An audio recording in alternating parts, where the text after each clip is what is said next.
How can states tell me what I can or can't do in the air? Well, states are doing two things. One, they're trying to address the privacy issues.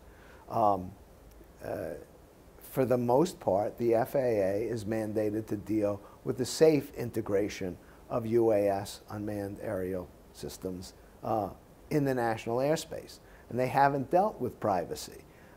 The other group, the other authority that was tasked with doing that is the NTIA, the National Telecommunications and Information Agency, and they developed some best practices, at least related to the privacy issue. But there has been somewhat of a void, and in particular, states started to do this even before the FAA had finalized the Part 107 and felt that they needed to do that. Our position has been that there are enough privacy laws on the books already, whether they're peeping Tom statutes or they're invasion of privacy statutes, that we don't need a drone-specific or a technology-specific statute. That, you know, if you're doing something wrong, it shouldn't be because you're using a drone that makes it wrong.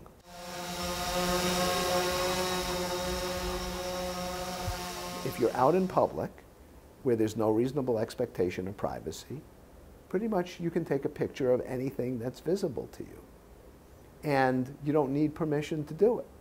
Now, what you do with those images afterwards could get you in a whole lot of trouble. Like if I took your picture out on the street and somehow decided to use it on the cover of a Wheaties box, and we didn't have a model release. It's for a commercial enterprise. Did I have the right to take the picture? Yes. Do you have a cause of action against me and possibly, you know, the company for using your image to promote a product? You do. Same thing here. Do I have a right to take a picture? Yes. But what we end up using it for, or what's done with it, could create a problem for not only the photographer, but the publication or the broadcast.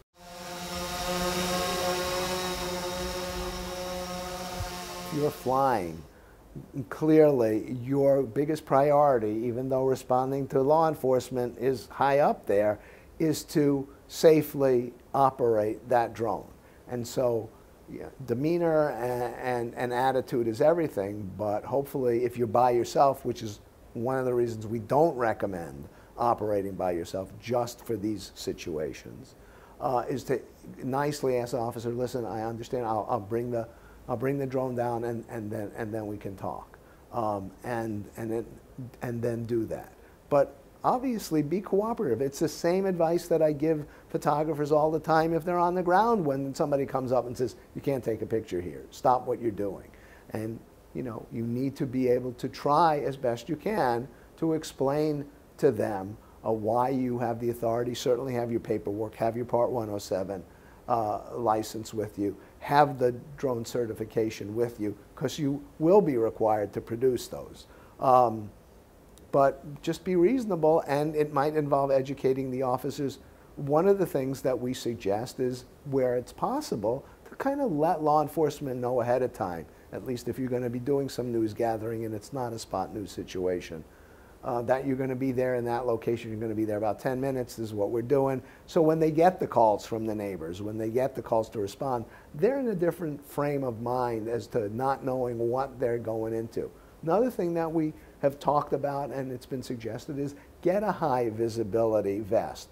Have written on it, you know, a WABC, a drone operator. So that again also not only explains to the public without having to take your concentration away from the flight, who you are, what you're doing, why you're there. I think it puts people in a different frame of mind, especially a law enforcement officer who, when he or she first approaches you, doesn't know who you are, what you're doing. At least this gives them kind of, it frames it in a little better, and they might have a different attitude right from the get-go.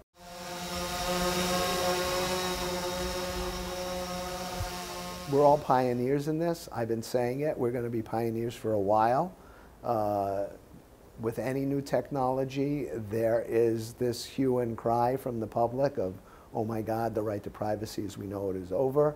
But just as all of these people who have come here journalists, freelancers, staffers, other people in the news media have come here to try and learn as best they can how to take the Part 107, how to fly and operate safely, what some of the ethical questions are, what some of the legal questions are. What concerns me more is when they get back to their newsroom, that the newsrooms then will not just say, hey, just go spray this down. I just need a couple seconds, and will not listen to these people who have gone through the certification, who might have to say, you know what, I can't fly today, it's too windy.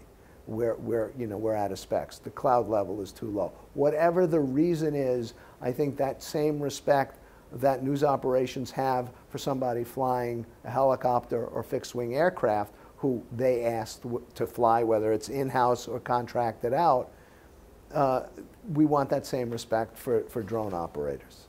And it's important, because otherwise I think it's going to lead to a whole lot of problems for the news organizations as well as for the operators.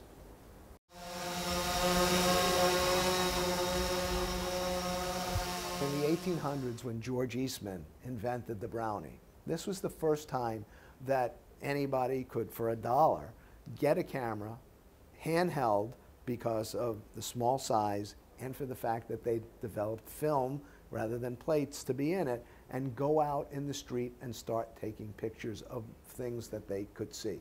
It was affordable and it was easy to do. Prior to that, you had huge, cumbersome equipment like Matthew Brady in his big covered wagon with these very large cameras, or you had to go to a photographer's studio and sit literally with your neck in a brace and hold still for 5 minutes to have your picture taken.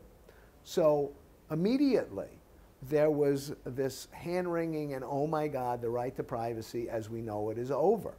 And there were signs that would go up on beaches, banning cameras from beaches. And when you think about it, in the late 1800s, people wore more to the beach than they wear to church today. But that didn't matter. That was the way people felt.